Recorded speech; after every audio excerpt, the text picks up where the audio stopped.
여러분 안녕하세요. 네, 한국사 총정리, 수능을 위한 총정리 해 나가고 있습니다. 이제 프린트 2강이 되겠습니다.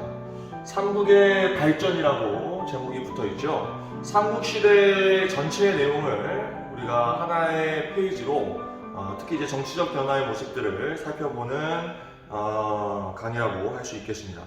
전체적으로 보시면은 고구려, 백제, 신라, 가야 이렇게 나오고, 그죠? 오른쪽으로 2세기, 3세기, 4세기, 5세기, 6세기, 7세기 이렇게 구분되어 있습니다. 표 안에 삼국의 각각의 항쟁의 내용 또는 삼국의 전성기의 내용 이런 것들이 다 담겨져 있으니까 이 표 하나만 잘 공부하셔도 삼국시대 전체를 이해하실 수 있으니까 열심히 하시기 바랍니다. 알겠죠?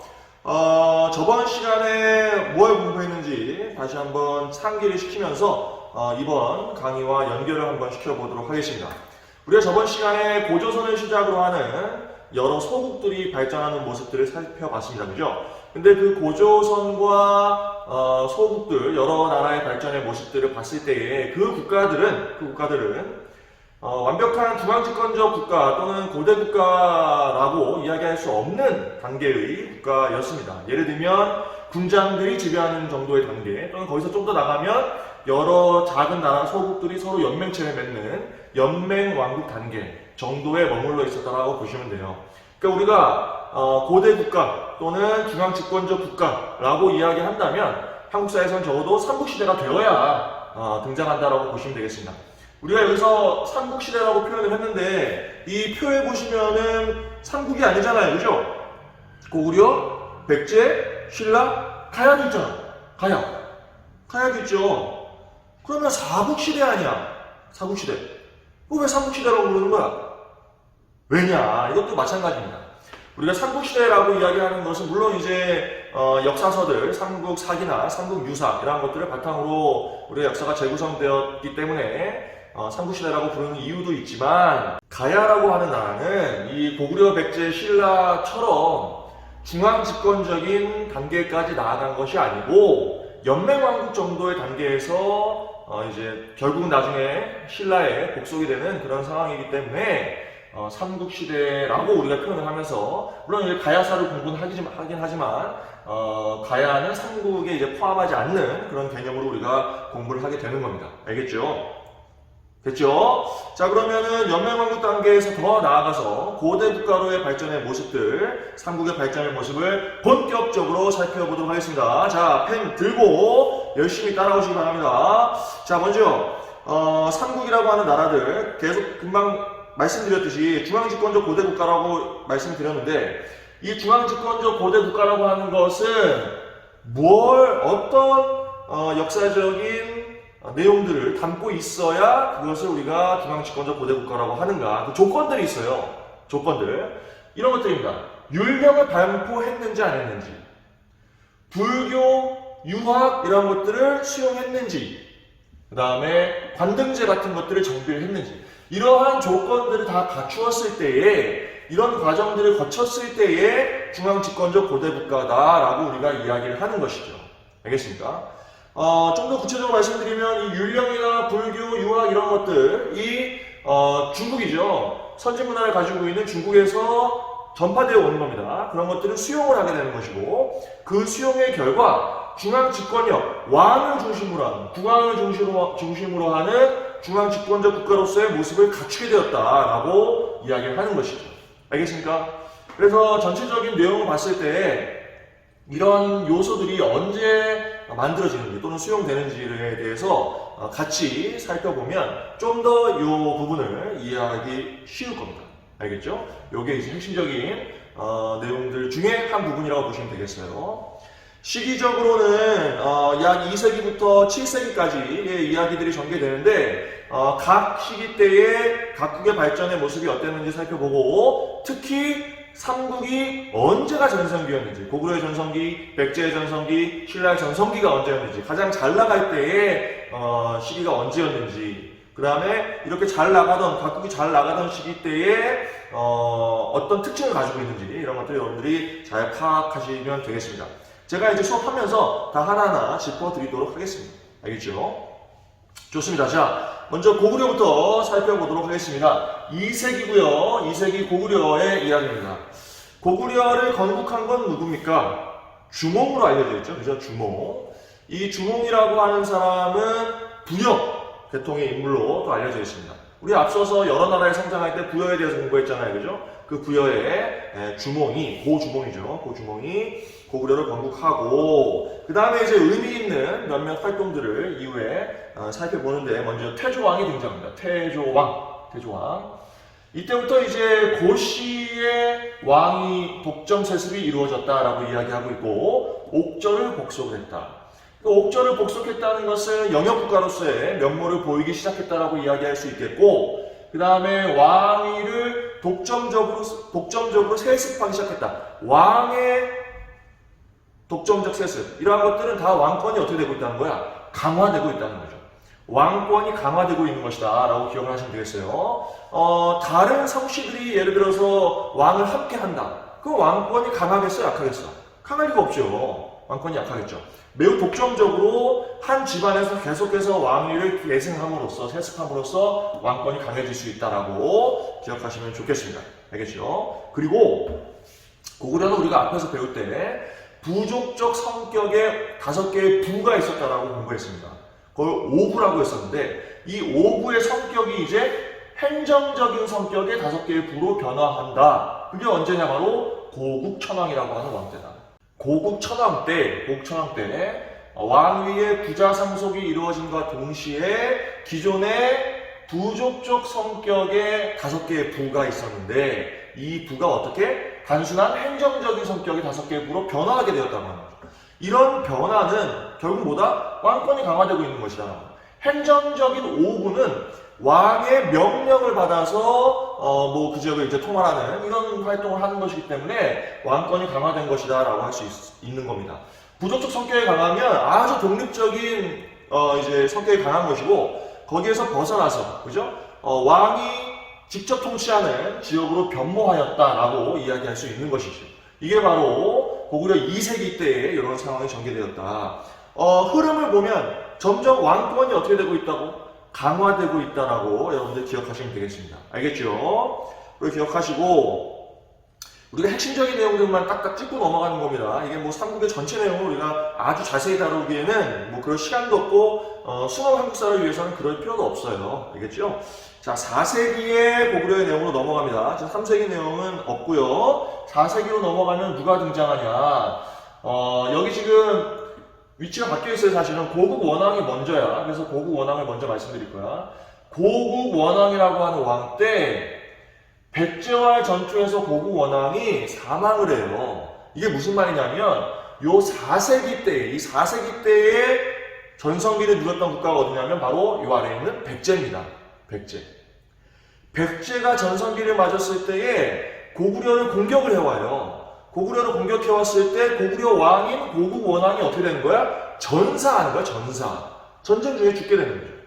이런 왕이 전사하는 상황, 백제의 침략을 통해서 왕이 전사를 하는 상황. 이러면 어떻게 되겠어요? 나라가 흔들리지. 그죠? 나라가 흔들릴 거 아니에요. 이렇게 백제의 전성기 시절에 고구려가 한번 흔들려요. 이렇게 흔들리는 고구려를 어떻게? 다시 정비를 하는 인물이 바로 누구냐? 그게 바로 소수림왕입니다. 그래서 이 소수림왕은 대단히 중요해요. 지금 파란색으로 동그라미 별표도 쳐놨어요. 별표. 소수림왕은 뭐 기억하면 괜찮은 왕입니다. 4세기 때 고구려의 혼란을 이 사람이 극복을 하고 다시 정비를 한 다음에 이후에 고구려가 전성기를 맞이하는 그런 상황이 전개되는 겁니다. 알겠죠? 자, 소수림왕 때 태학이 설립되고, 태학이 뭐야? 이거는 유학교육기관입니다.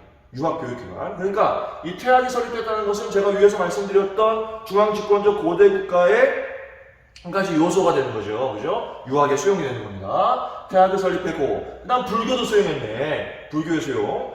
당시에 불교를 수용한다는 것은 뭐예요? 사상을 통일하는 거야. 사상을 통일하는 것. 그 다음에 율령을 반포했다. 이건 이제 법을 통해서 나라를 통치한다라고 하는 의미를 가지고 있습니다. 그래서 태학의 설립, 불교의 수용, 율령의 반포 등은 써있듯이 태학은 인재 유학을 받아들여서 인재를 양성하는 것이고, 불교를 수용해서 사상을 통일하는 것이고, 율령을 반포해서 지배 질서를 확립하는 이런 의미를 가지고 있다라는 것입니다. 자, 다시 한번 정리하면 4세기 때의 고구려는 한번 흔들렸어요. 고국 원왕이 전사하게 됩니다. 백제가 침략해왔을 때에 전사하게 되어서 어떻게 됐다? 한번 흔들렸어요. 흔들렸는데 그것을 다시 재정비하는 인물이 누구였다? 소수리왕이고, 이런 소수리왕의 활동에 기반하여서 5세기, 4세기 말고 또 5세기 때 고구려가 최전성기를 맞이하게 된다라는 이야기입니다. 알겠죠? 지금 고구려의 4세기까지 살펴봤고요. 잠시 내려갈 겁니다. 밑으로 내려가서 백제 상황을 또 4세기까지 이렇게 살펴보도록 할게요. 백제로 넘어갑니다. 아래로 갑니다. 백제. 자, 백제는 누가 세웠어요? 백제. 이제 고구려 유이민 세력과 한강 토착 세력이 결합했다고 되어 있는데, 이건 또 무슨 말이냐? 고구려 출신의 누구? 온조라고 하는 인물이 고구려 유이민 세력을 몰고 와서 한강 세력에 정착을 할 때에 한강 토착 세력들과 연합을 하여서 백제를 건국하였다라고 이제 이야기를 하고 있는 겁니다. 알겠죠? 이렇게 백제가 세워졌는데, 백제가 바로 한강 유역에 자리를 잡으면서 대단히 중요한 위치를 차지하게 된 거예요. 왜냐하면 삼국이 항쟁하는 모습을 우리가 계속 공부하게 될 텐데, 그럴 때에 가장 중요한 요지가 어디냐? 바로 한강 유역입니다. 한강은 한반도의 가장 중심에 또 위치하고 있고, 이 한강 유역을 차지하는 것이 각국의 전성기 시절에 대단히 중요한 어떤 부분이었다라고 하는 거죠.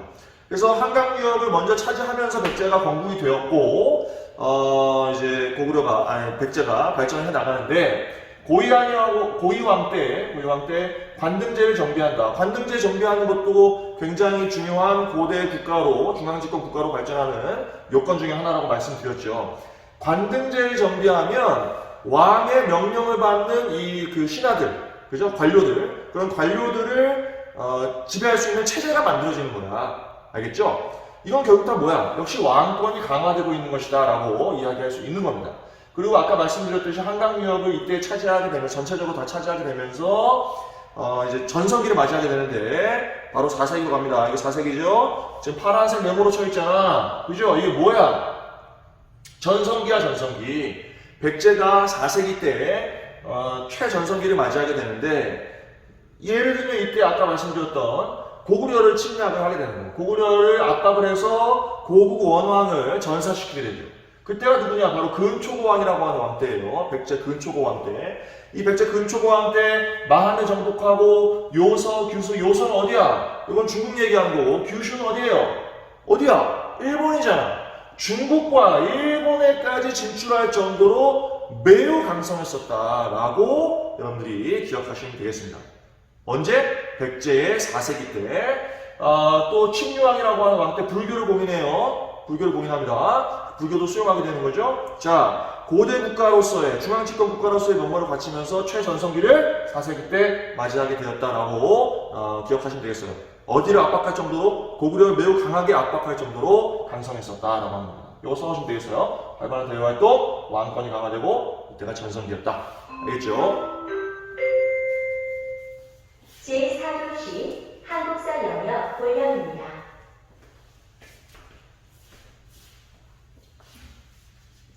자, 밑에 활발한 대외활동, 왕권의 강화, 이때가 가장 전성기였다. 백제가 가장 잘 나가던 시절이었다. 자, 지리적 위치 어디를 차지하고 있다?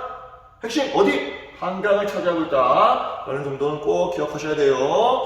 자, 지금 4세기의 상황까지 쭉 살펴보고 있습니다. 백제의 전성기의 상황을 살펴봤어요. 그 다음 아래 어디가 있어요? 고구려, 백제, 신라가 있습니다. 신라로 가겠습니다. 신라는 그 발전의 과정이 고구려, 백제하고 비교했을 때 느릴까 빠를까? 느려요. 느립니다. 신라는 느려. 그런데 아이러니하게도 결국 이 삼국을 통일하는 곳은 어디야? 신라예요. 신라는 느리게 발전했어요. 비교적 느리게 발전했지만, 고대 국가로의 발전, 중앙 집권 국가로의 발전이 느렸지만 결국 통일을 하게 되는 거죠. 자, 신라의 상황을 보면 2세기, 3세기 때의 신라의 모습은 뭐 크게 우리가 의미를 둘 게 별로 없어요. 보시면 박씨, 석씨, 김씨 이 삼성들이 교대로 왕위를 차지해서 왕을 돌아가면서 해. 박, 석, 김 왕을 돌아가면서 야, 이 왕을 돌아가면서 하면 왕권이 강하겠어, 약하겠어? 강할 리가 없죠. 뭐 왕 게임이야? 왕을 막 돌아가면서 해.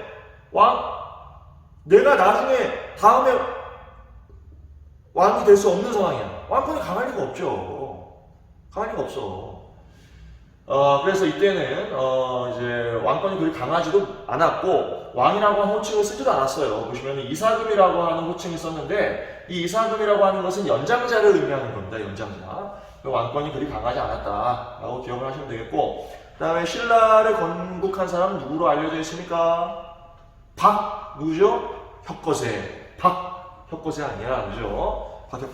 박혁거세는 어디서 태어났죠? 어디서 태어났어? 어떻게 태어났지? 아래에서 태어났다며. 아래에서 태어났잖아. 그래서 아래에서 태어나서 신라 위에 고주몽도 아래에서 태어났다고 알려져 있죠. 자, 얼마나 비범합니까, 그죠? 아래에서 태어나서 사람이. 사실이야, 아니야? 사실이 아니야. 혹시 아직도 헷갈리는 사람이 있는지 몰라? 이런 걸 또 사실인가 아닌가 고민해야 되는 사람들, 고민하면 돼, 안 돼? 안 되지. 어떻게 사람이 아래에서 태어나? 이거 뭐 조류야? 조류? 그럴 리가 없잖아요. 결국 뭐야? 아래에서 태어났다라고 하는 그런 신화적인 건국의 이야기는 뭘 의미하는 거야? 지배자의 어떤 비범한 탄생, 이런 것들을 그냥 그렇게 표현을 하는 거예요. 비범한 인물이었다라고 하는 것을 그렇게 표현을 하는 것이, 그런 것들을 뭐 아직도 사실이냐 아니냐, 우리 그 당군의 건국 이야기 얘기할 때도 했었잖아요, 그죠? 그런 사실이 아닌 건 그냥 아닌 거예요. 아니지만 거기에서 좀 의미를 찾아내는 정도로 받아들이면 됩니다. 알겠죠? 자, 신라 이야기 계속 할게요. 오른쪽으로 갑니다. 4세기 때 신라의 모습이에요. 4세기 때 신라의 모습, 강했을까 약했을까? 역시 강하지 않아. 느려요. 느리다고 했잖아. 자, 보세요. 내물왕이라고 하는 왕 때 이제 김씨만 왕위를 계승하는 것이 확립됩니다. 이게 지금 4세기 내용이야. 저 백제 고구려는 지금 서로 항쟁하고 중앙집권 국가로서의 면모를 갖추고 뭐 불교 수용하고 난리예요. 근데 이제 한성시에서 왕위를 계승하기 시작한 거야. 여전히 또 왕이라고 하는 호칭을 쓰지는 않았어요. 마립간이라고 하는 호칭을 썼어요. 그러니까 정확하게 얘기하면 사실은 내물 마립간이야. 이들의 표현으로 하면 내물 마립간이에요. 마립간은 대군장, 우두머리 정도의 의미입니다. 이게 중국식의 왕호를 아직 쓰지 않고 있다는 얘기입니다. 그죠? 마립간이라고 하는 호칭을 사용하고 있었고, 이때에 사실은 신라에 누가 침략을 해오냐면 왜가 침략을 해옵니다. 왜가 어디야? 이거 일본 얘기하는 거 아니야? 일본이 침략을 해오는데, 이 일본이 침략을 해왔을 때에 요거를 신라가 어떻게 해? 혼자 요걸 잘 격퇴를 못해요. 잘 막아내지 못해. 그래서 도움을 요청하지. 누구한테? 고구려한테 도움을 요청한다. 그러니까 4세기 말쯤 되는 거죠. 이때 고구려가 어떻게 해? 안 그래도 한반도 남부 지역에 영향을 미치고자 하는 의지가 있었는데, 어떻게? 신라가 우리 왜가 침략했어요. 도와주세요. 해품이 하니까 오케이, 우리가 도와줘야지 라고 하면서 고구려가 어떻게 했어? 신라를 도와주게 되는데, 이게 광개토대왕 때입니다. 광개토대왕 와서 싹 정리해줬습니다. 근데 이게 결국 뭐야?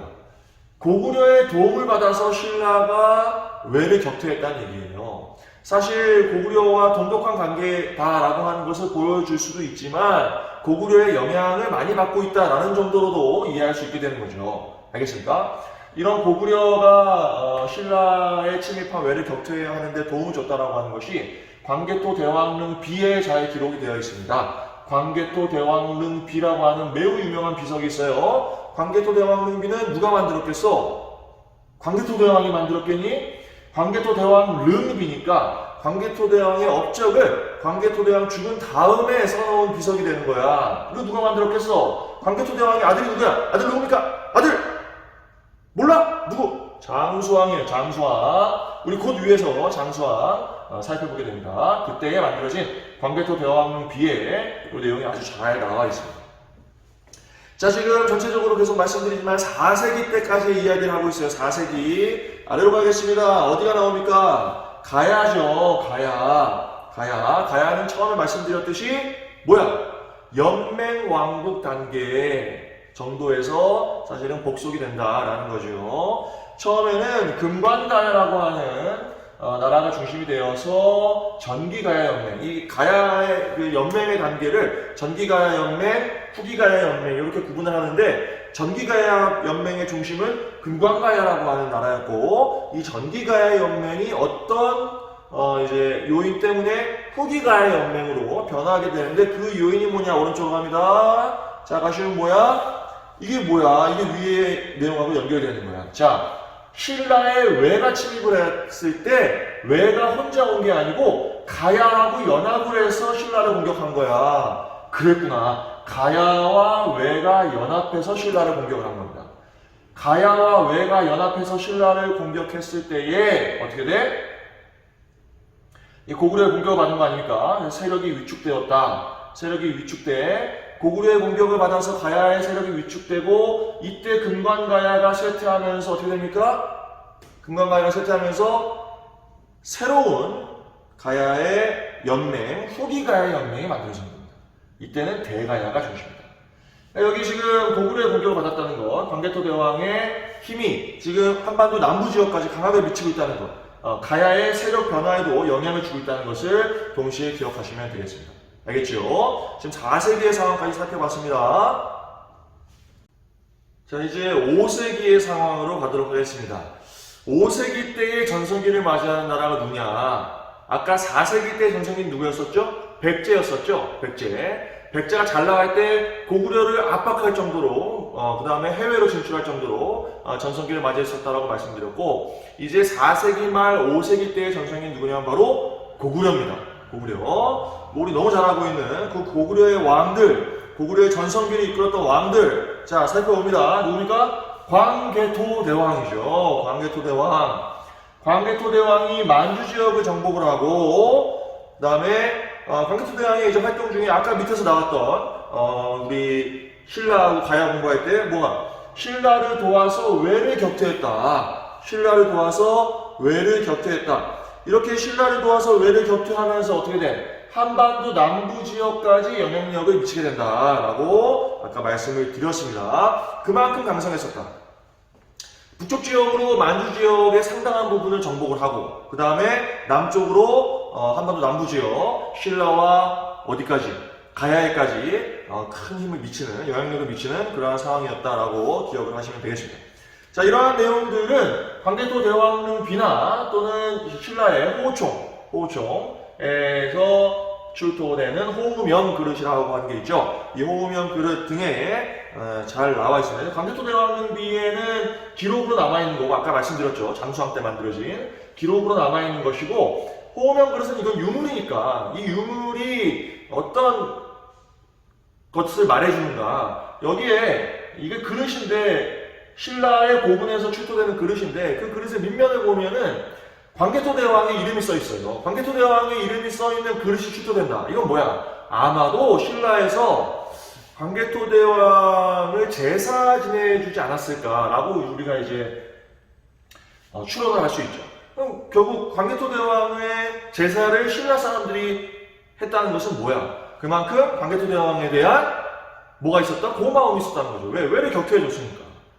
어려울 때, 힘이 약할 때, 뭐 그런 것들을 보여주고 있습니다. 이런 유물들 정도도 기억하시면 괜찮아요. 하여튼 광개토 대왕 때 전성기를 맞이했고 이 고구려의 정말 전성기, 최전성기라고 한다면 사실은 그 아래에 있는 누구? 장수왕 때가 최전성기라고 이야기할 수 있겠어요. 장수왕 때. 보시면은 평양으로 수도를 옮기죠. 수도를 평양으로 옮겼다라고 하는 것은 기존의 수도에서 남쪽으로 내려왔다는 거야. 한반도에 이제 남쪽으로 쭉 내려와서 수도를 삼았다는 얘기인데 이것은 결국 뭐야? 남쪽으로의 힘을 더욱더 강화시키겠다. 한반도 전역에 대한 영향력을 강화시키겠다라고 하는 의지라고 할 수 있겠죠. 그래서 뭐라 그래? 남하 정책이라고 합니다. 잠수함 때 수도를 평양으로 옮겼다. 이거 잘 기억하셔요. 잠수함 때 수도를 평양으로 옮겼다. 그래서 남하 정책을 쓴 것이고, 이때 어떻게 해? 이제 뭘 하는 거야? 뭐 이제 복수를 하는 거지. 누구에 대해서 복수를 하겠어요? 백제지. 왕이 살해당했잖아요. 백제에 의해서. 그죠?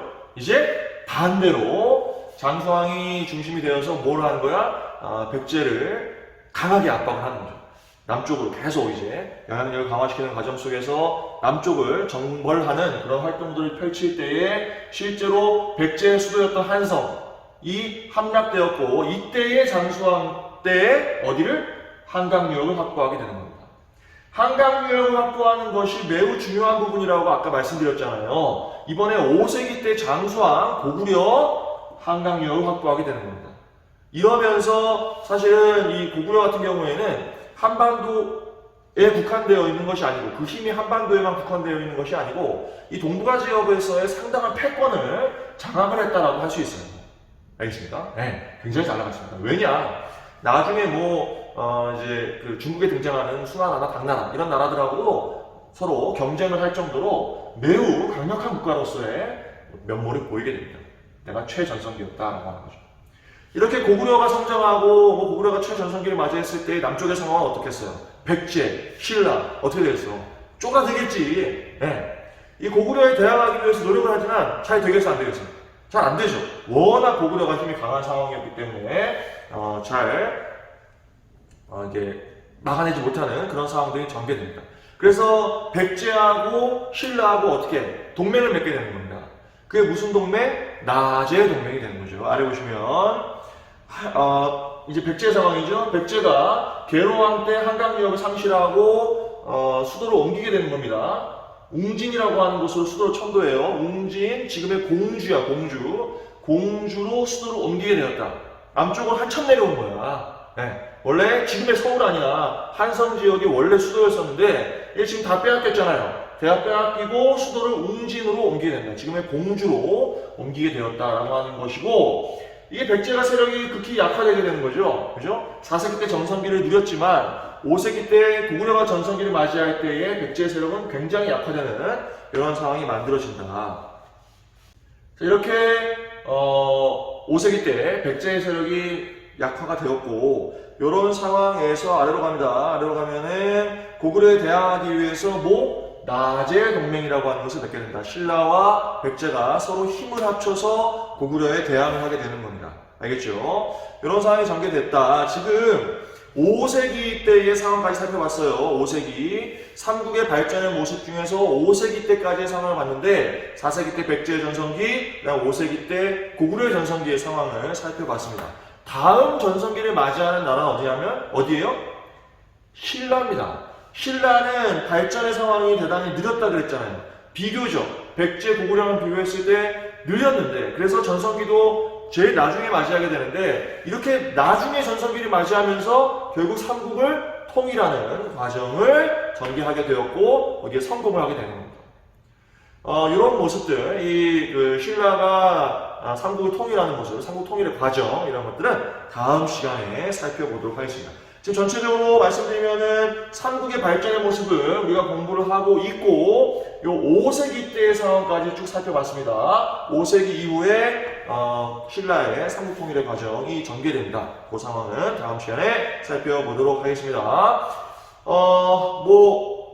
제가 체계적으로 정리를 해주려고 노력을 하고 있으니까 여러분들 수업만 잘 따라오시고 다시 한번 복습하는 이런 정도만 노력을 기울이셔도 어렵지 않게 이해하실 수 있을 거예요. 여러 왕들이 등장하고 복잡한 상황들이 전개되는 것 같지만 계속 제가 말씀드렸듯이 역사의 인과관계, 선후관계 정도만 파악하셔도 어렵지 않게 이해할 수 있습니다. 알겠죠? 그렇게 모든 것을 다 기억하고 외우려고 하지 마시고 인과관계를 이해한다 라고 생각하시고 공부를 하시기 바래요. 알겠죠? 자, 다음 시간에 삼국의 통일의 과정을 살펴보도록 하겠습니다. 고생하셨어요. 바이바이.